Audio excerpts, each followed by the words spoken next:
Hi, welcome to East End Community Housing, where we work to bring interesting people to talk about community housing and dispel some of the myths. My name is Michael Daly, and this is my co-host, Christina DeSanti. Hi, and today we are welcoming Kathy Byrnes, who is the Executive Director of Windmill Housing. And Windmill Housing is a not-for-profit that manages 3 locally federally subsidized housing complexes for seniors over 62 and the disabled. Windmill 1 and Windmill 1 and Windmill 2 on Accabonac Road in East Hampton, and St. Michael's Housing in Amagansett. And Kathy is the executive director, and she also lives on site at St. Michael's. So welcome. Thank you. Thank you for coming. Thank you for having me, and that was a Great good to have job, you. Christina. It's hard to Little keep them all tongue-tied. together. Yeah. So can you talk a little bit about what Windmill Housing does and each of the 3 housing complexes? Because I know they're each very different. Are all 3 for seniors and disabled, or is it a mix? What are the qualifications to live there? Sure, no problem. And thank you for having me. I love talking about housing. So, Windmill, we have 3 different complexes, but they are all virtually for senior citizens, affordable housing. They pay 30% of their income towards their rent, and the federal government subsidizes the other 70%. Amazing deal, especially out here on the East End, because nobody can afford to live out here. Windmill 1 is the only one that's slightly different because they accept people under the age of 62 if they are mobility impaired. So age of 18 and up, if they are mobility impaired, they can apply for Windmill Village 1. Okay. Windmill Village 2 is 62 and older, and you have to apply through the Community Development Corporation of Long Island in order to get an apartment through us. And then St. Michael's Housing has its own waiting list, and it's 62 and older. And we'll actually be opening that list in April. So everybody, please, if you're interested, come and keep an eye on the newspaper, How long because is we'll the put list? the ad in there. How deep is the list now? Right now, we still have about 30 people on that list. So when we get down to that low, we say it's time to open up the list, because our lists are closed. Windmill 1 and St. Michael's. Windmill 2 is an ongoing list, and there's over 400 people on that list. Wow. And what, do you have to be a resident of the town of East Hampton to enter that list? Or No, you do not. You do not? Since we Oh, accept federal funds, it's open to everyone in the country. But Okay. East Hampton residents and Suffolk County residents get priority. Okay. Which is what makes all the difference. Absolutely. Because I know in terms of the people that are actually living there, they are predominantly local people. Absolutely, yeah. I think I spoke to you once before about it. Out of the 128 residents I have, about 118 of them are local. Right. East Hampton, Southampton at the Right. most. That's the way it works Right. with community housing, Yes. people are Right. always saying, oh, we're afraid of getting people from, Detroit or whatever. Which is a possibility, and you do have to open it up to everyone, but the reality on the ground is that it winds up being mostly people who are here already. Sure. I mean, we did have a woman say she was from Oregon. Okay, she applied to our list. But she grew up out here. Oh, She well, moved Right. there. She came back, And she yeah. came back. She Oh, that's moved there great. because one of her children was there. Same with a woman in Florida. Born Right. and raised here, worked in East Hampton for her whole entire adult life. Right. Moved to Florida, the retirement community of the, Right. the seniors. And when her husband passed away, she was like, I want to go back home. Oh, Right. that's sweet. And she was lucky to come back. That's really sweet. That's great. Yeah. So you have to open it up to everyone, but you can also have a priority. So some have East Hampton resident priority, some have, where's Suffolk Suffolk County? County. Okay, okay, And we serve the extremely low first. right. Which is an important thing to mention, because the majority of my residents, they make under $15,000 a year. Right, How could they possibly afford to live in East Hampton? Right. So we have right, that's your people, seniors that are existing on Social Security only. correct. Right. I have people paying $2 in rent. I have people paying $1,500 in rent, Right. depending on if they're still working, if they had good pensions, if they had decent Social Security. Right, But we pay for the electric and the heat and they pay for their cable vision and their rent. Wow, that's great So- work. It's an Yeah. amazing place to be, and we do all Yeah. the maintenance. Oh, you do? And it's beautiful. I mean, Thank I you. was Yeah. just walking through there just about 2 weeks ago, and I was Yeah. like, my gosh, I'd like to live here. Yeah, Maybe Yeah. I'll sign up on the list when it that's right, opens. Yeah. absolutely, absolutely. You be my guest. Oh, good. Did you want to? Sure. So Kathy, what kind of community and social services are available there? So you and your organization, nonprofit organization, which Correct. manages, what kind of social services are available for your residents? Do you coordinate with the town senior center? Food shopping, prescription, all that kind of? Great questions. Community activities. Yep, great Yeah. questions. You know, as you know, the senior center does a lot of activities for the seniors. And so we don't duplicate services just like they don't duplicate services, Smart. which is a great thing. So when we have a tenant who wants to go down there for lunch, we have them set up. I have what's called 3 social service coordinators. The U.S. Department of Housing and Urban Development felt the need to have someone on site who can connect seniors to services. And so that is their job exclusively. They help them write their food stamp applications, their HEAP applications, that's for heat through the electric companies. And it helps them pay for extras that they have that they can't normally afford on their own. And so the girls they're so good. And then we have little activities. We try like 3-4 times a year. So next week, we're having a Christmas gathering for all of them. We're doing Christmas cookies. I hear Santa's coming. And we do music. They love karaoke. And so Oh, we have a lot of That's people. cute. Yeah, Right. yeah. They enjoy it. And my staff is completely involved. But when we see a tenant with a need, we're gonna reach out to every organization we possibly can to help them, whether it's paying their rent because they've fallen on hard times because their car broke down. And, you know, being on Social Security, when your car breaks down and it costs $700, how are you gonna take care of your Sure. other bills, right? Right. Because your car is not gonna wait. Yeah. Right. You know, so we try to work with them. We have local churches who are fantastic, community council, which Right. is Sharon Bacon. And we have a bunch of different organizations that we work with. So you can reach out when there's a need, you know who to reach out to. Oh, yeah, Yeah, yeah, yeah. yep. You know, I was in the community room at St. Michael's just a couple of weeks ago, as I told you I was there to visit, and what a nice room that is, building. I guess you have offices in that building Yes. as well. Yeah, we have a social And- service coordinator in each Yeah. complex. Yeah, and I wondered how they got to shopping, because I always have this dream of seeing senior living in our municipalities or in our towns and villages where people don't need a car. Mm-hmm. But it seems like, you know, in some of the places, they still do need a car. Do they walk across the street to the IGA there, or? Several of them do, Several but of them that's where do. the town comes in and they're so good about it. Diane Petruzio and her staff, you know, they have buses that will come and pick up the seniors and take them shopping, take them to their doctor's appointments. They bring them to the senior center for lunch and then they Right, bring right. them back. They provide meals for tenants who just can't get out. You know, they'll bring 5 frozen meals to them, maybe even more than 5.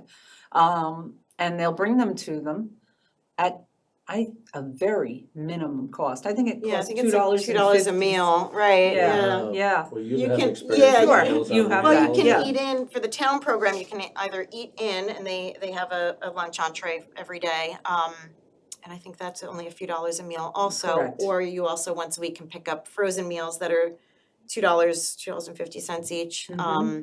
And they're similar to the That's Meals on Wheels terrific, program, yeah. which is, the Meals on Wheels program is specifically for homebound seniors. Right.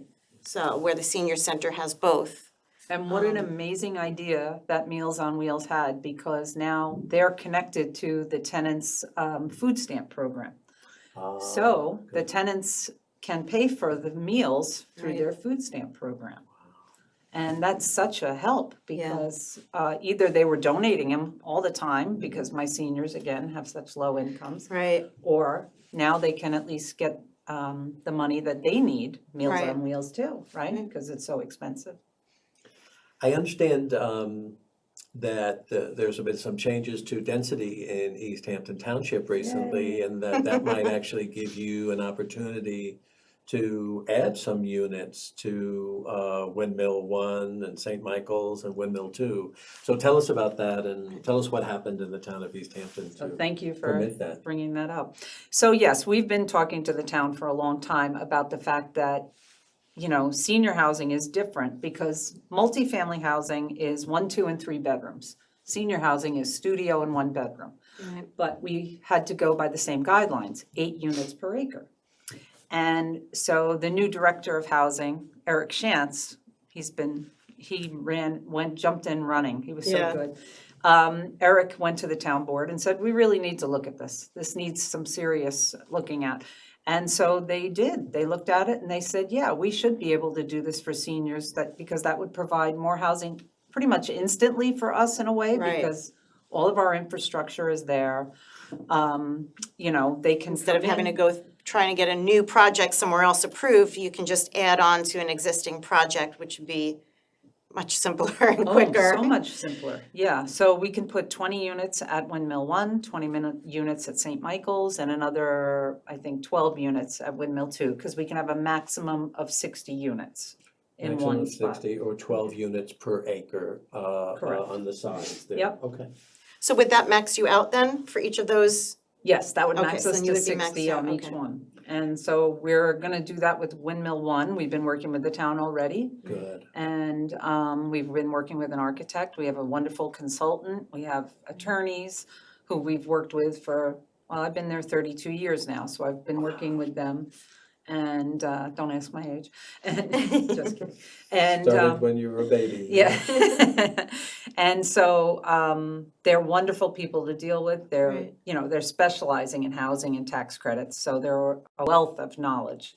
And so we work very well together and we write the grants together, we do the construction together, we do the, you know, we bring in the architect to do the design. So we're in, you know, So we're that would already add halfway 54 there. units relatively quickly for senior housing in the Yes. town. Yeah. Now, when we say relatively quickly, I- three years instead of 10, right? Instead Yeah, of 6, yeah. yeah. But that's wonderful. That's Right. an improvement. Absolutely. And that's really what, Right, you know, our hope is that we're gonna see improvements in timelines Right. and as of right zoning. And East Hampton is really leading the way right Yes. now and has been for the last several years, ever since Peter said all hands on housing. Mm-hmm. Yes. They've been walking the talk, the former town supervisor. Peter's Right. great. He's Yeah. been very supportive of our complex.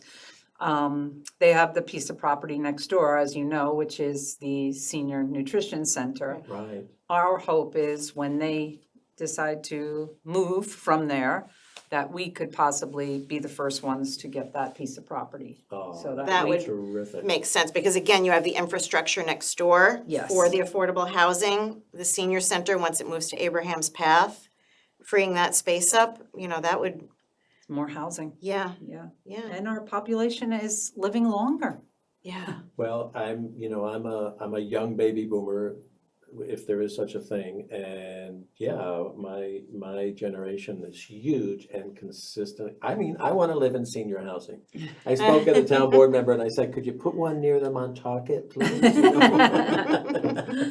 We've looked in Montauk at a bunch of the hotels, hoping that maybe Right. one of those we'd be able to take over and build housing, Yeah. but it hasn't Right. happened yet. I just That's wanna- what Southampton Town was actually, we were just discussing that they're doing that with one of the hotels. Good, Not it's a for smart thing seniors, to but do. yeah, Yeah, it's a smart thing to do. We were complimenting Peter Van Scoyac, but Kathy Burke Gonzalez is nothing to shake a stick at too. Oh, not at all. She's terrific, Yeah. isn't she? Kathy's And great. the new town board there in East Hampton is just Right, on it, you know? I deal with them all the time Right. on, you know, a myriad of issues, and they're always so supportive and helpful with us. Yeah. Yeah, and I know that they're looking at right now, you know, so far, they've been able to accumulate $10 million from the new tax for the Yes. community fund. So I know some of your projects were on the list of grants to be considered. exactly. So it looks like that money, while it's not, you know, $10 million in the larger scheme of things, is really not huge when you're looking at like $30 million, big apartment projects, but for the number of smaller, higher impact projects, it's gonna go a long way. Absolutely. And it's gonna keep growing too. And Right. it's gonna be there. I think that we estimated that the Community Housing Fund over 30 years will raise $600 million. Or that was Right. the number that Fred Thiel, helped us arrive at. So it's going to keep Right. accumulating, just like the community preservation has, and look at how it's helped us Right. preserve so many properties. Oh, yeah. So now if we could just give the same focus to human life as Right. we've given to wildlife. Right. Absolutely. We can really get some things done, right? Yeah, no. So when you're saying that they pay 30% of their income, right? Correct. But there are income limits also to qualifying for living in this housing. That's right. Correct? That's right. Because I know one of the things that I hear being talked about from some of the senior community is, can they sell their house here or agree to rent their house to affordable housing and move into a senior affordable living apartment? And that's a little bit more of a difficult nut to crack, right? Because, This year, HUD, U.S. Department of Housing and Urban Development, has changed all their rules. It's actually taken them 5 years now to do this. We've been in the process. They are no longer, in one of my complexes, this is where it gets really confusing. So at St. Michael's, everything is left status quo. People are allowed to have money in the bank. People are allowed to own a home and show if it's a hardship for them to own it. If they sell it, they're allowed to keep the money, and we just include the asset, the income from the asset as part of their income, okay? Windmill One, no one's allowed to have more than $100,000 in the bank anymore. You're not allowed to own property. And I don't know why they've chosen to do it that way, except maybe that there's tax credits involved in our St. Michael's project, so that could have Right. an effect on it. But what it's done is, and they're not grandfathering it in, so people who currently live at my complex, if they had a home and they sold it and they have all that money, they're gonna have to divest within a year. Oh, is that right? Of Yeah. that Oh, wow. income. Yeah, divest that income. And so that's a whole new portion of this, and that's coming from HUD, from the federal government. yes, and that's Who gonna start. clearly does not understand what's happening on the ground with the seniors in our community. Absolutely. So Wow. that's starting in July. Yeah. And they had done that originally when I first started working at the housing, that's the way it was. And then when they opened it up to people who owned homes, because they found that people had these homes, but they couldn't afford to live in them. Right. And they couldn't afford to You can't afford to maintain them, right? Exactly. You know, when your roof goes and it's, $100,000 for a new roof, So what, have you ever seen, or would it be possible for someone to sell their home and put that income in a trust? Yes, that's And then exactly that what would they be need to an do. eligibility, then that would help them with their eligibility. So, Absolutely. I mean, many times, we can't take it with us, right? So, Right. setting up a trust, and you may have an attorney that might actually, do you know of an attorney that might help them do that? It's really As not, part of your suite of services? it's or no? really not part of my services. That's a Okay. difficult one because I can't be involved in Right, that we advising get, them. right. Right. But we It's can say, advisory. we advise you to get an attorney. A state Who- attorney who can help Exactly, understand. who can help you and. Right, how do you shelter those assets so that you can still maintain? Absolutely, Right. yeah. Because I do see, I'm a real estate agent and have been for 26 years, and so I see people who are aging in place who would rather not age in that place any Right. longer. Mhm. But they feel stuck there now. But they feel because of this, stuck there right. because there's no place else to go except, Shady Acres in New Jersey or Florida or something like that, Exactly, yeah. Well, So and those, I- and their home, if they were able to move out and relocate into something like this, their home now makes a nice house for affordable housing for the town For a to young get family, involved, to right. keep a cap on it for young families, Right, like right. my boys eventually. Sure. I have kids in their 20s that, Yes, so if we can, overall, when you look at the big picture, it really makes sense to be able to give the senior citizens the ability to downsize to a community that has, can serve them better also, and move the younger generation into those houses. But just how do we accomplish that with, the amount of red tape that you go through, you know. We've got to streamline that, and East Yeah. Hampton is starting to do it. was gonna There are say- some Need other Some state advocacy to get programs. it done, I think. Yeah, but I was gonna say, they could also, at this point, if they happened to get into St. Michael's, there's no worry. So that's my new Right. list that's opening. So that's why I Right. say, apply as soon as you get the application. It's not gonna affect them Right, unless they're over income. right. And that I can't determine until I get all of their paperwork. But the town has a wonderful program now where if you're building an accessible apartment onto your home, you know, they'll help you. They'll help you with money. They'll Right, help the you build ADU, it. the Right. new grants that are And coming through. then maybe Yeah. a senior could move into the apartment and a family could take over the home, Right, which could be a total win-win, right? right. I would think that would be Yeah. great for me. I think we're gonna do an entire segment on the ADUs because it's so, We there's are. so much that has been Yeah, happening and that grant, you know, is really, and Eric and Joanne are just amazing. Yeah. With all of what they're doing with that. yeah, They really are. Yeah, we're very fortunate to have them. yeah, We hope to Yeah. have Eric on the program. Yes. sometime Oh, soon. you absolutely should, Yeah, yeah. if he's not too busy. Yeah, because there's some exciting ideas too, you know. we do see, there's affordable housing needed at all levels of the spectrum, right? Right. For business people making $200,000 a year with a family, it's difficult for them to secure either a purchase or a rental. Right. And then for the very low income, for seniors who are Right, it's are different very age low groups, income, different right. stages of life, you know, every stage of life, income. We all need housing out here. We all need Absolutely. housing, We but all your need it. work is, God's work. I mean, Yeah. it really is to. It's a blessing for me. I Yeah. mean, 32 years and I feel Yeah. like, it feels like it just went by in a uh, minute. And I love every single day of my job, every day. I mean, there's times when things come up and if I could mention, the other day I was on the phone, a woman called me and she said she was desperate for housing. That her husband had just been put in the hospital, he had a stroke. He was 93 and she's 82. And they have nowhere to live.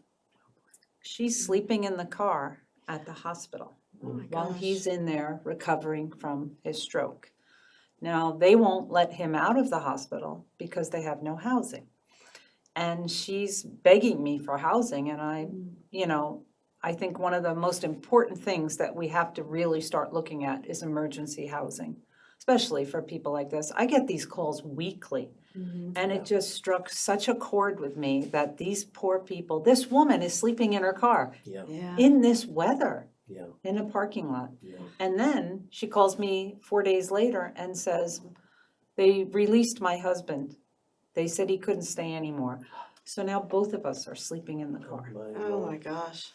And we don't have any emergency housing None available out here. because we don't have any homeless shelters or anything else. No, none. And so that's part of one of the things that I'm really passionate about and I really want to talk to the board about and see where we can come up with some ideas for that. Right, Sure. And I've been speaking to some clergy who are very interested in also working on it, which is great. Good. Because we need that. right. But I had a man living in a van for so long. He Yeah. connected his shower to it so that he could take showers wherever he was. Yeah. And, in the summer, it's doable. But Yeah, this in time the of winter, year, right, and that age, right. Oh, and her husband has a colostomy bag. Oh my Oh my goodness. gosh. I mean, I just left the phone just crying my eyes Yeah. out and calling my staff in, and I'm like, what can we possibly do? Right, Well, And- those are the things that we have to deal with day in, day out when Yes. we're in this housing. right. The housing departments get calls like that, you get calls like that, the housing authorities get calls like that. Sure.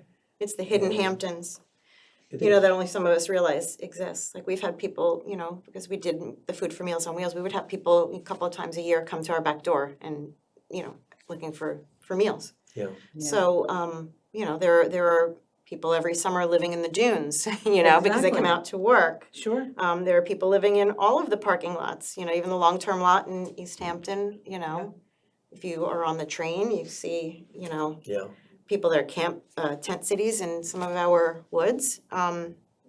It's becoming a bigger problem as housing becomes more expensive. But because our zoning has such exclusions from anything of that, it's a very, very difficult process to get anything like Right. emergency housing, even affordable housing, supportive housing, approved, because Right. it goes through the public realm. Right. And people who are afraid of it come and express their fears, and that has a politically chilling effect. Yes. But East Hampton, again, is Right. accomplishing a lot of really positive Right. things, Right. And maybe we're so fortunate. Added units, a few are set aside. You know, I mean, if there has to be a way to set 1 or 2 units. If it's allowed. If yeah. it's allowed, right. Sure. For But of course emergency you- housing, For is that emergency possible? housing. Well, that would be something I'd have to go through with the Housing and Urban Development, with the federal government. Got it. That And would be probably 5 something, more organizations, right? yeah, something we'd have to build into the grant, you know? Right, Because how do you fund those? Then it would be, what, 100%? Sure. You know, there's just questions that come up Right. all the time with it. But I just wanted to mention too, working with the church at St. Michael's has been amazing. Because great. they came to us probably, it has to be like 18 years ago, and said, we have this idea, we have this mission, we want it to be housing. We want to give up some of our land so we can build housing. And so, you know, It wouldn't have happened 2024, otherwise, right? Yeah, we're here, we're doing Right. great. It's been 13 years now that we have this beautiful housing complex. That's terrific. I wish other Right. churches would do it if they had extra property, Yeah, because it's an amazing thing, and what a beautiful legacy to leave. We Yeah. gave them money for the land, that was probably hardly anything what the land was worth. We're Right. south of the highway. yeah. Well, but they're living their mission by you helping them live their mission, you know, Yes. which is, and by the way, there is a new version of the faith-based affordable housing bill that's coming to New York State this year, and it'll be, Yeah, we should talk about that in the we'll talk future. about that at some point in time, which would give faith-based organizations the opportunity to do that on their properties and not deal with all the challenges of it. Right, as right. many. Well, we are out of time, but Alright. thank you so much. This was really, Thank the work you. you do is phenomenal and really serves a huge need, so. Thank you. I Thank you couldn't for do it coming and without talking all to my us. staff. They're wonderful, and I appreciate everybody in the town who supports us. So thank Great. you. Your Thank leadership you. is much appreciated. Thank you.